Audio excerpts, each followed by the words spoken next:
Soy Ernesto Germán Cardona Muñoz, soy médico cardiólogo con doctorado en investigación clínica. Soy jefe del Departamento de Fisiología del Centro Universitario de Ciencias de la Salud de la Universidad de Guadalajara. Y dentro de mis actividades más destacadas, fui presidente de la Asociación Nacional de Cardiólogos de México, soy fellow del American College of Cardiology y soy investigador nacional nivel 1. Vamos a presentar un caso clínico que tiene por objetivo el tratar de demostrar la importancia que tiene el estratificar el riesgo de nuestros pacientes para la toma de decisiones en el tratamiento de la hipertensión arterial. Este paciente es un caso de la vida real, el cual dentro de una campaña de detección en el centro universitario, nosotros a los profesores se les hizo una evaluación clínica para tratar de estratificar el riesgo de los profesores que laboran aquí en Ciencias de la Salud. Y este profesor tiene 58 años de edad, se sabe aparentemente sano, incluso refiere caminar 45 minutos diarios, y simplemente como único antecedente dice que hace 6 meses le dijeron que tenía la presión un poquito alta, pero que no se preocupara y que él podía, seguir haciendo su vida normal. Dentro de la exploración física encontramos que el paciente pesa 75 kilos, mide 1,60, lo cual nos da un índice de masa corporal de 29.3, su presión arterial es 138/86, se confirma en varias ocasiones, y como resultado de laboratorio tiene un colesterol total de 194 miligramos por decilitro, un HDL de 40 miligramos por decilitro, triglicéridos de 172 miligramos por decilitro, LDL de 138 y glucosa en ayuno de 106. Lo que son electrolitos, función renal, función hepática y examen general de orina son normales, y destaca que en el electrocardiograma de reposo de 12 derivaciones muestra hipertrofia ventricular izquierda. Con los datos mencionados podemos establecer que nuestro paciente tiene un síndrome metabólico, ya que, aunque si bien es cierto el paciente tiene sobrepeso, tiene una dislipidemia heterogénica, ya que tiene triglicéridos elevados y tiene HDL bajo, y aparte tiene elevación de la presión arterial e intolerancia a carbohidratos. El término de síndrome metabólico engloba precisamente todas estas alteraciones, y como sabemos, el síndrome metabólico le confiere un grado de riesgo adicional así consideramos exclusivamente la elevación de la presión arterial. El valor de presión arterial, el camino que debemos de seguir siempre antes de empezar a tratar a un paciente que sospechamos o diagnosticamos hipertensión arterial, obviamente es estratificar su riesgo cardiovascular. Porque tal como dicen las guías europeas y las guías americanas, cualquiera de las dos que tomemos, nos dice que el manejo del paciente hipertenso se fundamenta en su riesgo cardiovascular. Para establecer un diagnóstico de hipertensión arterial en este paciente,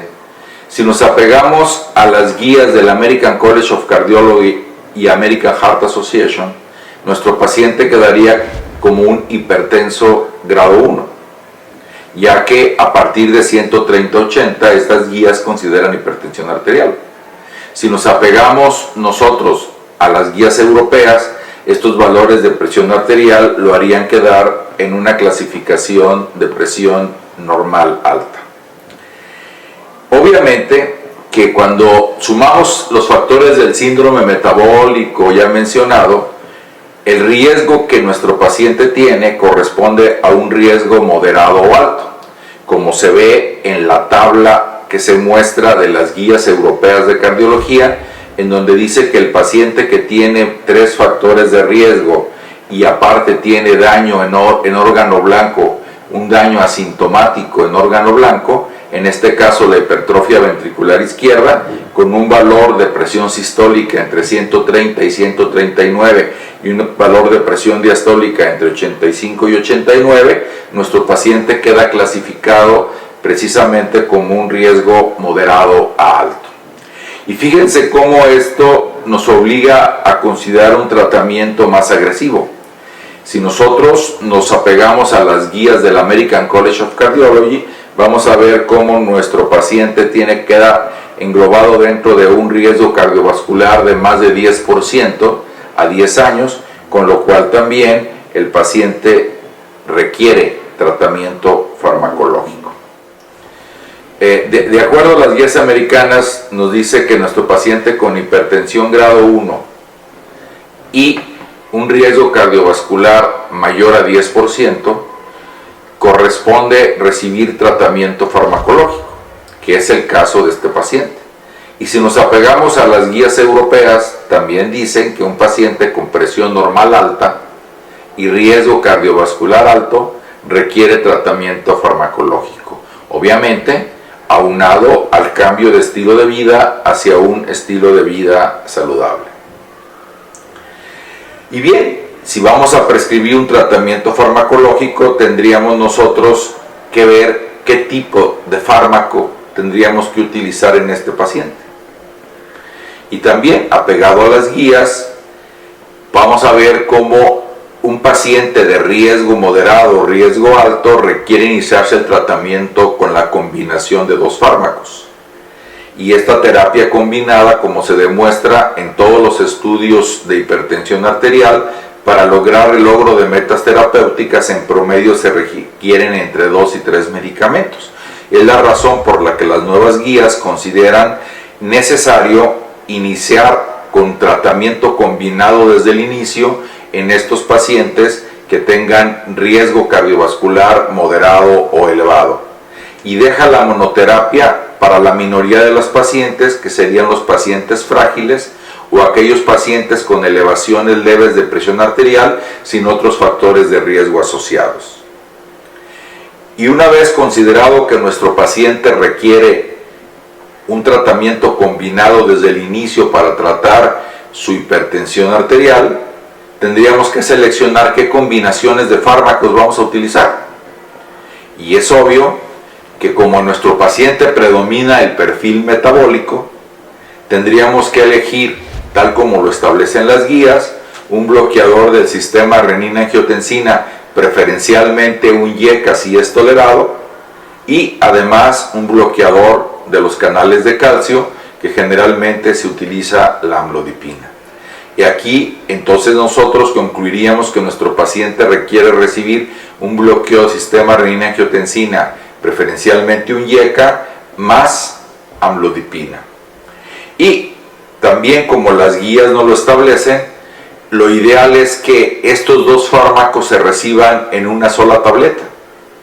¿Por qué? Porque está demostrado que entre mayor número de tabletas tome el paciente, menor es la adherencia al tratamiento. Y como este tipo de tratamientos son vitalicios, es necesario que el paciente se mantenga adherido para poder lograr el beneficio de reducción de la presión arterial, pero también del riesgo cardiovascular. Entonces, nuestro paciente debe de recibir una combinación de dos fármacos que contenga un bloqueador del sistema renina-angiotensina más un antagonista del calcio, pero en una sola tableta. Y si no lográramos la meta terapéutica y nuestro paciente requiriera de un tercer fármaco, entonces tendríamos que agregar un diurético, ya sea tiazídico o de los diuréticos de acción prolongada, en los cuales,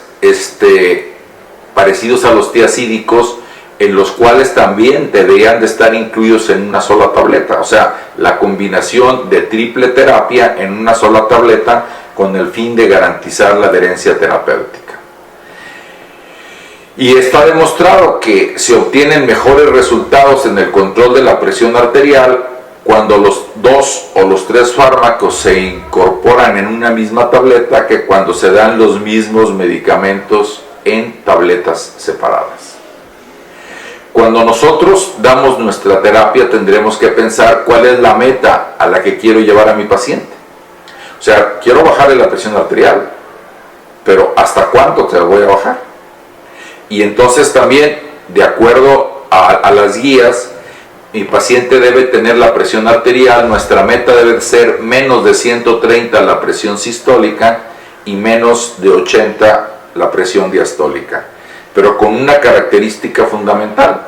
Si vemos todas las condiciones en las cuales se establece para nuestro paciente, ya sea diabético, intolerante, daño renal, enfermedad arterial coronaria, no se recomienda bajar la presión arterial sistólica a menos de 120 milímetros de mercurio, ni se recomienda bajar la presión diastólica a menos de 70 milímetros de mercurio, porque la evidencia nos demuestra que existe el fenómeno de curva en J cuando bajamos la presión diastólica abajo de 70 o la presión sistólica abajo de 120, sobre todo en los pacientes mayores de 60 años o en los pacientes frágiles. Entonces, resumiendo, nuestro paciente es un paciente que aparentemente era sano, él se sentía bien, pero que en realidad correspondía a un paciente que tiene un riesgo cardiovascular moderado o alto sin saberlo,